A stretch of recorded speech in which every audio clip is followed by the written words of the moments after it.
Hey guys, welcome back to Pat Max Adventures. I am Patrick, and yes, today I am rocking my Pat Max Adventures t-shirt. This is just available for me. It is not available for purchase on my website. Maybe at some point in the future I will put up merchandise on my website. A friend made me this for the holidays, but yeah, I thought I would just wear it today, and you may be seeing me wear it in future videos as well. If you're not already subscribed to the channel, feel free to subscribe down below if you want to follow more of my adventures here in the Philippines and around the world. Today I thought I would sit down and chat with you guys about how safe is the Philippines. I've lived here for just about a year during this whole pandemic, and I've traveled through a good amount of the country alone, and I've just gone into a lot of areas that a lot of typical travelers usually don't, and I wanted to share my experiences and things I think that are important for new travelers to the Philippines to know and what to expect. So is the Philippines safe as a foreign traveler? The broad answer, I would say, is yes. However, I am going to go into specific details, experiences, and things that do happen here in the Philippines that you may not hear other people talk about, you'll hear in the media, but to give you guys the reality of what could happen here in the Philippines. So when it comes to the Philippines, the Filipino people are some of the most friendly and honest people I have encountered through my travels. I've been through pretty much all of Asia, Central Asia, Russia, and from my experiences, I have to say the Philippines has been incredible. I have never felt unsafe during my entire time here traveling in the country. I shared in a video last year about how I got kicked out of a hotel in Cebu City when the pandemic hit, and that the hotel would not refund me the money. 2 months later, an employee from the hotel called me up and gave me the money that was owed to me, which was amazing. I ended up giving him half of what was owed to me because I just felt so grateful that he didn't forget about me during the pandemic. So gestures like that are definitely to be expected here in the Philippines. And I would say the biggest safety concern here is pickpocketing, which is a common occurrence in countries around the world. I've traveled to a few places in Manila that would be considered high-risk areas for pickpocketing, such as Baclaran, which is a huge shopping district with a lot of things to buy. There's a lot of people there, and this is a typical area where you would need to make sure that you have your things secured, or you leave them in your hotel or wherever you're staying. So what I do with my bag is I usually will leave my wallet without my cards, but essential things that I would need, and I keep it near my back. I have one of the string bags, so if someone's gonna try to pull something out of my bag, I can feel it. Yes, they could cut it, but the reason I put my wallet right on my back is I will be able to feel if they're putting the hand down the bag, or if they cut it, they wouldn't be able to get it the way that my bag is set up. So to take precautions when you go into some busy areas, just like any other country, even in the US, you just gotta make sure that you have your things secured whenever you go into these busy market areas, whether it's here in the Philippines or any other country around the world. I did share a video last year that I was robbed here in Manila. Technically robbed, yes. I had a credit card sent to me and it was intercepted. Somebody in this condominium or at FedEx took my card, charged it at, I think it was Watson's, yeah, Watson's, and they charged, it was the equivalent of about $88, like 4,200 pesos. I ended up having the card blocked and I did not lose the money. These kind of things happen all over the world. I got my credit card stolen, I think it was back like 2009, 2010,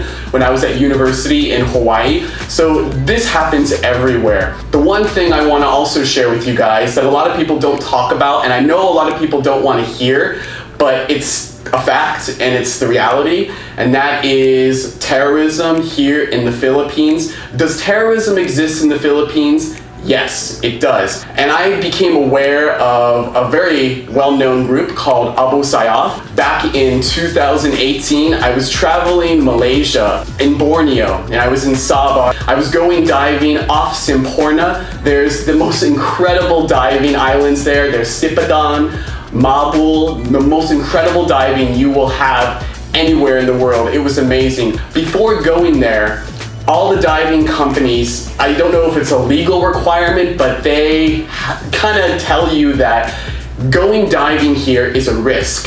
Because in the past, what happens is Abu Sayyaf, they travel down to the islands in Malaysia and they kidnap tourists and bring them back up to islands. Like there's a famous island of Jolo. That is a popular island, and there's been a few people that have been kidnapped and brought to that island in the past. So when we went out diving there, you could see tons of Malaysian military vessels there just in case. There had not been any kidnappings within like the last 3 years. I never told my mom exactly where I was going. I told her kind of where I was going, but I didn't want to tell her the risk there, but I felt pretty comfortable, and that was the first time that I learned about Abu Sayyaf and this risk here in the Philippines. There's a very famous story from 2000 of a couple from South Africa, a woman named Monique and her husband Sully, who got kidnapped at one of these islands that I was diving at in 2018. They were brought back up to Jolo Island in the Philippines along with 127 other people, other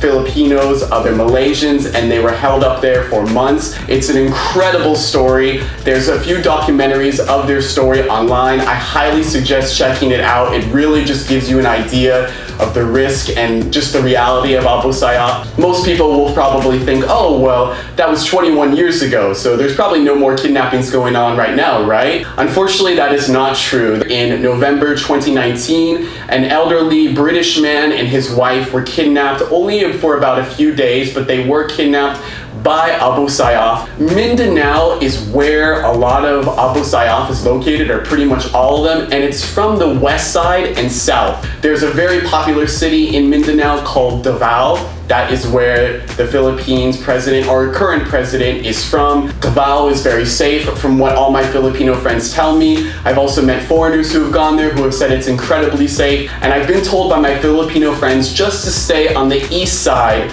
of Mindanao and not to go towards the west side, because that's where you're going to start to encounter people in this group of Abu Sayyaf. They don't only kidnap foreigners, they also kidnap Filipinos as well. Any other part of the country is safe. It's just this one area that you just want to be very, very careful to go to, and you probably shouldn't go to. The most recent kidnapping, I think it only lasted for like a day or 2 days, and the Philippine military got in there and rescued this British man and his Filipino wife. I just wanted to share this because it is a reality here in the Philippines, but it's in a very kind of small area of the Philippines that is easily avoidable. The Philippines has over 7,000 islands. There's so much to see. You don't need to go to this little area and risk your life and risk being kidnapped, yourself or your Filipino friends. So just keep that in mind whenever you come to the Philippines, just to maybe avoid that area.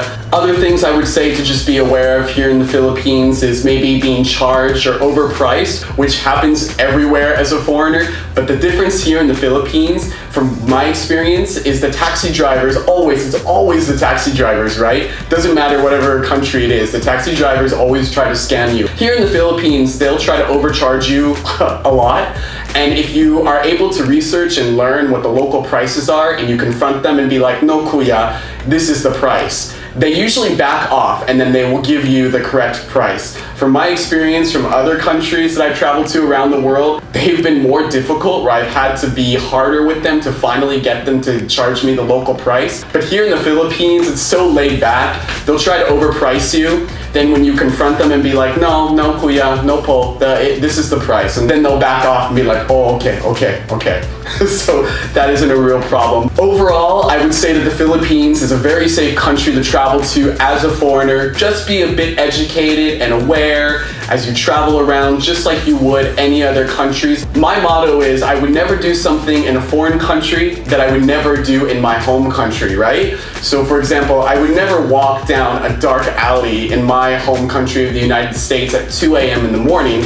So I'm not going to do it in a foreign country. If you keep that mentality, you'll keep yourself safe and you'll have a wonderful time here in the Philippines. I hope this video was interesting to a lot of you out there that are interested in coming to the Philippines. And for those of you that are Filipino that live here, I would love to hear your suggestions and experiences here in the Philippines. I know there may be a lot of talk about Abu Sayyaf and all about that, but I wanted to be honest with you guys and share the reality. Again, it's just a small area of the Philippines that is easily avoidable, that you do not need to go to.